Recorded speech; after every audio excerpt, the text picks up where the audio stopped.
In this video, I'm going to go over some of the gang stalking tactics that are used. Now, gang stalking is just an umbrella term, just essentially just what's in the name, and stalking on a group level. It's a tactic used by many different organizations, groups of people for various different reasons. The Church of Scientology is notorious for using gang stalking to essentially destroy the life of former members, for anyone that speaks out negatively about the church. And if you watch the documentary Going Clear, the Church of Scientology and the Prison of Belief, they go into detail about some of the tactics, practices of methods they would use to essentially destroy targets, the lives of these people. And you also have former members interviewed, and they would also explain how they participated in gang stalking and what they did exactly. Unfortunately, we don't have any laws in place to really prevent this, and so it opens the door for this type of behavior to not only happen but able to thrive. And then with technology being what it is, it's a recipe for nightmare. So people are gang stalked for several different reasons by several different groups of people. But some of their behavior, some of their tactics are kind of universal. Not always, but most of the time. I'm going to go over that now. So the first tactic is the obvious one, it's stalking, and it's just essentially everything I do, everywhere I go, is monitored. And so after, like I stated before, after my home was broken into in January 2020, everything is compromised. So my phone, my bank accounts, emails, everything. I get a new email, but these guys, all they have to do is ask for someone for my email, and then they are able to hack into everything. So as it is today in February of 2025, my cell phone is hacked, my bank account, my credit cards are hacked. Essentially, everywhere I go, everything I do is monitored. That means every time I leave my house for longer than 30 minutes, usually someone will show up, not always a gang member, but someone will show up. They'll get a picture of me. Most of the time, they try to do it discreetly, sometimes not. And then they'll figure out a way to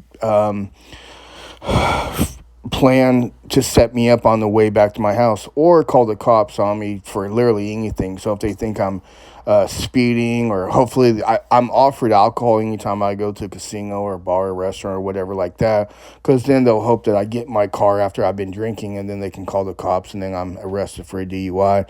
And that's happened in the past. So these people will call. If you look at some old videos, I don't know if I still have them up on my Facebook account, but you'll have where I was living in Jacksonville, and they would have people confront me, try to start a fight with me, try to kind of essentially test me to see that if they did try to rush up on me, how I would respond. So I'm always being tested, right? I'm disrespected all the time. And when I say disrespected, I'm not talking about somebody saying something mean, or somebody, you know, bumping into me. What I'm saying is these people actively have been trying to have me unalive for 5 years, trying to set me up all the time, slandering me wherever I go, showing up to everywhere where I'm at. I'm alone all the time, so you gotta think that's not exactly the most conducive for good mental health, to be isolated for years, and the only contact you have is negative. Such an invasion of privacy too. So, for example, where I'm living right now, my hometown, most people know who I am, or at least a lot of them, and I don't have any allies, so most people are, they might be polite, sometimes they're not, but everyone's kind of keeping tabs on me, like I need a babysitter. For some reason, they feel like my life is their business, even though they don't pay my bills, they're not my friends, and they're sure as fuck ain't my family, but they feel like they have a right to, essentially be able to keep tabs on me, and feel like my life is their business. What these gang members do is they'll go everywhere, and they'll send them a link or whatever, and they say, hey, if he shows up here, just text us on that group chat, or get a description of what he's wearing. So it's pretty obvious when I go places and people are like examining my clothes to see what my shirt says, to see what my hat says. I was literally at a sports bar the other day watching the game, and this guy came up to me and he said, hey, can I see what your sweatshirt says? And I said, why? And I knew what he was doing, and I said, no. He goes, oh, I'm sorry, but it's just, but like, that's the only interaction I have, is get a description of him. So another thing, last time I went out, a bunch of Mexicans showed up, and some of them looked like gang members, but not all of them. But there was a lot of them, which was abnormal for that particular bar. But I go out and people show up, they take pictures of me, and then I had some little twerp kind of sitting off to the side of me, and when he thought I wasn't paying attention, he took a picture of me, and then he was kind of like on his phone, kind of giggling, which is a common thing, like oh, it's constant, But then if I go and confront this person, then I'm the asshole because I have confronted people. I think it's very disrespectful. Mind you, I've been doing this for 5 years, so for anyone that thinks I'm being oversensitive or I'm being confrontational, just mind you, 5 fucking years of this. Just to give you guys an idea of certain situations that I've had to go through the last 5 years of my experiences. So after I left California, I headed east and I went to Jacksonville. I then left the country and I went to Europe and I spent 8 months in Europe. And in Germany, people treated me like shit there. It was a beautiful country, but the Germans were not good to me at all. I These people were able to call everywhere, so it didn't matter where I stayed because I lived all over Germany. So I lived in Munich for a short time. I lived in Cologne. I lived in Berlin, Hamburg, Frankfurt. I'd been all over, and everywhere I go, it's just like a game. I was staying at a hotel at I believe, the Holiday Inn in Frankfurt, Germany, and it's right near the central train station. And I actually had some of the guys that were staying there. They were gonna like rung up into my room. They're like, it's kind of like a game everywhere I go. Like, oh, we got because these people are able to call everywhere and go, hey, this guy's a predator, and so like I can be in another country, and it's like I'm public enemy number one. But it doesn't help things when these people are able to call when I'm literally in Germany going to a gym. They would then call that gym and tell employees, and then apparently the employees would tell some of the clients working out there that I'm a predator. Hey, get a description. So there were so many times while living in another country that I would have some asshole taking a picture of me. They're always keeping tabs of how big I am I in good shape, am I muscular, am I out of shape, just in case I am confronted, how I would react. There's gangsters or tough guys in every city in the world, and so when someone comes to your city and he's labeled like a menace, like a predator, there's a natural tendency to want to kind of make that guy either go away or do something to him, and so that's part of the problem I've been dealing with, and so. While living in Germany, I was alone all the time, and I would see I'd start up a conversation with attractive woman and ask her out. But since my reputation is so destroyed and my life is just treated like it's the Truman Show, if a nice girl is interested in me, she's essentially told me I'm the worst person in the world, and they usually lose interest. Or if, because this has also happened several times, if they're still interested in me, then the local guys will essentially like threaten them and tell them to stay away from me. So one example is this, and I think I write about this on Facebook, is that I was living in Hamburg, Germany. I was living in a nice condo right down the street from the Reeperbahn. I go to a club one night, and I meet this beautiful German girl. We start having a conversation, and she seems interested. And, because I've kind of been burned through so many times, and I've kind of jaded because of everything that's taken place. When someone tells me they're interested in me, I don't really have a lot of faith in that their intentions are sincere. And so we end up spending time together that night. We danced, we laughed, we exchanged numbers, and I was looking forward to seeing her again. And probably near the end of the night, I had gone to the restroom and then I went to the bar to get us another round of drinks. And that's when I noticed one of the guys from my gym approaching her. And I could just see while I was standing in line that her entire demeanor had changed, almost like he was telling her, that she had cancer. I mean, it was just like all the life. But what it was he told her that I'm this horrible person to stay away from me. She ended up leaving almost immediately after before I even could get back to her. And that's just another example of the kind of disappointment, the bullshit I've been dealing with. You know what? People still want to set me up, and so what they do is they use it's called honeypots, and essentially a male or female sent to either get close to you to set you up or to get information from you. And so I have honeypots all the time, and so I have women approach me. And so when I was going to that same gym in Germany, I would try to ask out a normal woman, and they wouldn't go out with me. But then you would see all these women come in because the local gangsters or whatever, they would tell like the local strippers or escorts, prostitutes to approach me, and you can tell the difference. And so they would, be trying to kind of flirt with me and stuff. But that wasn't, first of all, that's not the women I'm interested in. Secondly, like I know it's not going to go anywhere. It's just literally just being around me long enough just to set me up. And it's so obvious every time. I remember when I've lived in different places, they have, they'll ask around, hey, what kind of women is he interested in? Oh, Asian or Latina or whatever, short, skinny, whatever. And then magically appear, I could say that I'm interested in like a one-legged dwarf from Poland, and they'll show up, and kind of just be hanging around, in my space. But it's just like a game to everyone. This person has no intention of having any relationship with me. I mean, it's literally not going to pass like the first hour or two, just long enough to set me up. And so I don't waste my time with it. So back to where I'm living now. I don't leave my house a lot just because I'm just so burnt out. Mind you, I've been dealing with this for 5 years. But what these guys will do is they'll contact people living in my apartment complex. And so every time I leave, every time I come back, they've contacted my host. And I've spoke to my host several times, but people do not listen. I don't know why. Another tactic of gang stalking is character assassination. If they can destroy your reputation and make you out to be the biggest piece of shit in the world, it's easier to get people to go along with it.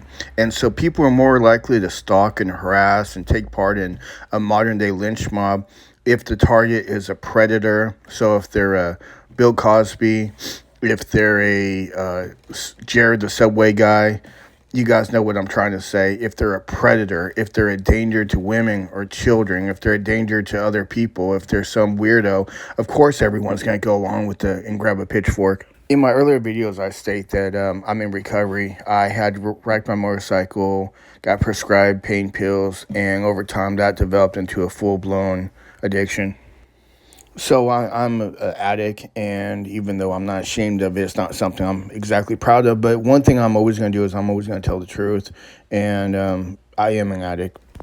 But being an addict isn't a reason to go and lynch someone.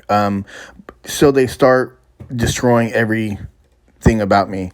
So if women are interested in me, they tell them that I'm a predator, and when I get on drugs that I force myself on women. Even though that's such a bullshit and they know it's bullshit, they continue to spread these lies that have literally destroyed my life. They also tell women that I'm a homosexual, which there's nothing wrong with that, but I'm not. And so it's just another way to kind of destroy my character. They also say I beat women, which I never have. They say I'm a danger to kids, that I might go and hit kids, or I hate kids. Again, that's more bullshit, but it helps turn people against me. They say I'm confrontational, and so they're always trying to provoke me so they can go, see, he got mad, see, he wants to fight, see, he's crazy. So while in Germany and the Netherlands, I would have people just go out of their way to kind of bump into me, to be really condescending, really disrespectful, essentially provoke me, because the rumor is that I'm a confrontational guy. So I'm always being tested. So people can't just leave me alone or be polite or just, be decent. They're always provoking me all the fucking time. They also say that I'm a racist, that I'm a white supremacist, even though my mom's side is Native American. I'm part of a federally recognized tribe. I have a BIA number. I'm not a white person pretending to be Native. I'm actually Native. I'm proud of that side. My grandparents are well respected in the Native American community.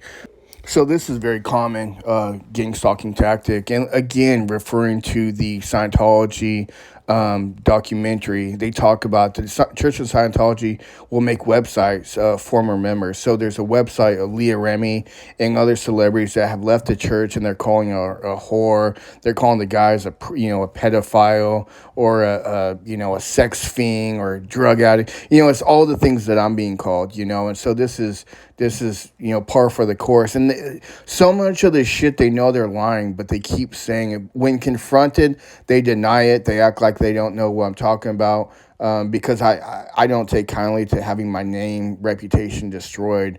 But it's all kinds of behind this. scenes bullshit that I deal with all the time. But my reputation has been destroyed. I mean, absolutely fucking destroyed. And it's hard for me to leave my house and deal with all the bullshit because it's just like my life is destroyed off of lies and manipulation. And it just makes it hard to have any semblance of normalcy. Another gang stalking tactic is to isolate the target.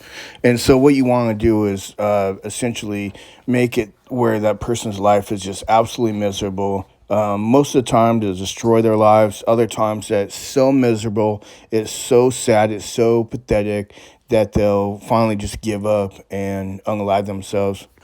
These people destroy any chance of me finding work. And so if I apply for a job, they'll go and absolutely destroy, and say, oh, he's this, he's that, and make it where no one wants to employ me. Or they'll threaten people like that job I had lined up in Texas. And so that's a common theme. And what they want me to do is essentially be unalive, but they don't want to have to risk their lives. And then they don't want to have to deal with the consequences of maybe getting hurt or worse, in the process of trying to accomplish that. So, for example, when I was living in Germany, so I receive revenue from the tribe that I'm with, and so it allows me to not work, but I hate it. I've worked my entire life. The last job I had, I was working 60 hours a week. The job I had before that, I was working 60 hours a week. So while living in Germany, they tried to set me up all the time wherever I went in Germany, and it's just a little lame, generic. I mean, it's so obvious you'd have to be a moron to not see people trying to set you up. Everyone's very confrontational, very standoffish, and then all of a sudden, you got all these people. All of a sudden, you're your best friend. It's like, no, you're. It's all weird and it's very generic. I don't have time for any kind of nonsense like that. So, because all their little lame setups everywhere I go, they asked my mom, my brother, my family, hey, where does he get his money? Well, everyone in my family, we all get revenue because we're all members of this tribe. And so they said, well, how does he get money? And my family said, well, he gets this, and we're all members of this tribe. And then these guys go, well, how can we make it go away? And they said, he can't. You can't make it go away. He's a member of a federally recognized tribe, just like we are, and he's entitled to this amount based on how our tribe is set up. So it's essentially a war of attrition where they feel like if they can just kind of, make you suffer, kind of starve you, isolate you, make life as unbearable that you'll just give up. So because the woman I had my son with has helped him to a certain extent, and she's helped try to turn my son against me. And then with these gang members, they tried to kind of encourage him to essentially try to make him, part of their group, so they'll use some of the younger ones to kind of buddy up to him and try to, oh, your dad's a bad guy, stay away from your dad. Now, my son's an adult right now, so my hands are tied. If he doesn't want to see me, or he's being manipulated into not having a relationship with me, there's not a lot I can do, and it's extremely painful. I've seen my son for a total of 1 hour over the last 5 years. And even then, one of these young gang members who so happens to be in the same tribe as my son and myself and the rest of my family was kind of lingering, because that's what they tried to do. They tried to kind of make me go away, and then try to everyone else, kind of make it like I never existed. So to recap with the job, I haven't had a job in 5 years, just before COVID. I don't have any friends. They've tried to turn all my friends against me, try to manipulate them, or essentially compensate them for turning on me, whether it be money or women or drugs or whatever. I haven't had a relationship since 2002. I haven't even gone on a date in almost 3 years. And I mean, I'm not a young guy, I'm not the best looking guy, but I will say before all of this, I've never had a problem getting a date. I've never had a problem, finding someone interested in me until now. And so it's pretty frustrating. I don't really talk about my son too much, but if all the parents can relate, how painful it is to not be a part of your child's life, especially when at one time we were extremely close. And not only have I not seen my son that much, but these gang members throw it in my face. Oh, yeah, you haven't seen your son? Oh, yeah, oh, what kind of father doesn't see your son? So these guys have been running their mouth, and there's no line they won't cross for literally years. And finally, another tactic is manipulation. So they try to manipulate every situation, and that's a common tactic for gang stalking. To try to dismiss you, discredit you, try to gaslight you.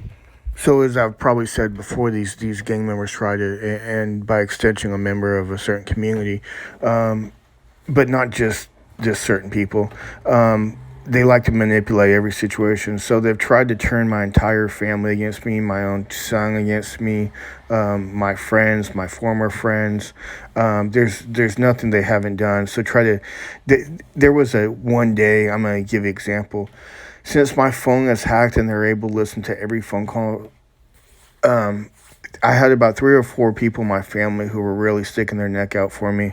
And then one day, they had my sister call me to run and was trying to get me to say something bad about my mom so they could go and play it for my mom. Then they had my mom call me that same day to try to get me to say something about my grandfather so they could go and play it for my grandfather. Like, this is the kind of people they are, doing all kinds of shit behind the scenes, but just try to turn my friends, my family, my own brother, my siblings against me. So this is a manipulation every single chance they get. Another thing they do is if I go places, they say, oh, well, he's confrontational, as I stated before. And then if people interact with me and I come off like a nice guy, they go, oh, well, he's just acting. He's just faking, he's really an asshole. They encourage people to break in my home, break in my storage, and go, well, we're doing it to make sure he doesn't have a knife or something. But it's like, see how it's a slippery slope? They're encouraging people in this community to burglarize homes, burglarize storages. Like, no, what you're doing is committing a crime, and in some cases it's a felony. These people are the biggest low-life pieces of shit, and I can't wait to expose them for the frauds they are. But they have had ample opportunity to make amends, to leave my family alone, to leave me alone, and every single time they're just trying to lie and manipulate their way out of the shit hitting the fan. And, they've continued instead doing the right thing and go right. They've taken a hard left every single time and keep doubling down instead of just being on people with any kind of integrity, any kind of morals, and just do the right thing and admit that you guys are liars and manipulators. But they fail every single time to do the right thing. And so I look really forward to exposing these pieces of shit. I just think about the lengths these people have gone to try to manipulate everyone into believing that I'm some piece of shit. Even people I've known forever. And do you know that these guys have went and contacted not just everyone I know, but everyone I've ever known, which is such a weird little bitch thing to do. And so I want to expose these little low-life pieces of shit, and hopefully the decent people in this community and every other community will, when you guys see a fraud, you call it what it is. You're a piece of shit, and let's expose these people. Let's get them out, because they're essentially like vampires. They're sucking the good energy out of communities, and let's put them, push them into the sunlight and expose them for the frauds they are. So just to recap the gang stalking tactics that I talked about in this video, we went over stalking in detail, about some of the behavior by these people.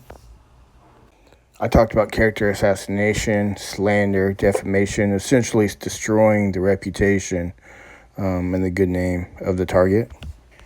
Isolating said target and making their life as miserable as possible. And finally, manipulation. Manipulating your life, manipulating people in the community, essentially manipulating everything, everyone around them to accomplish their goal.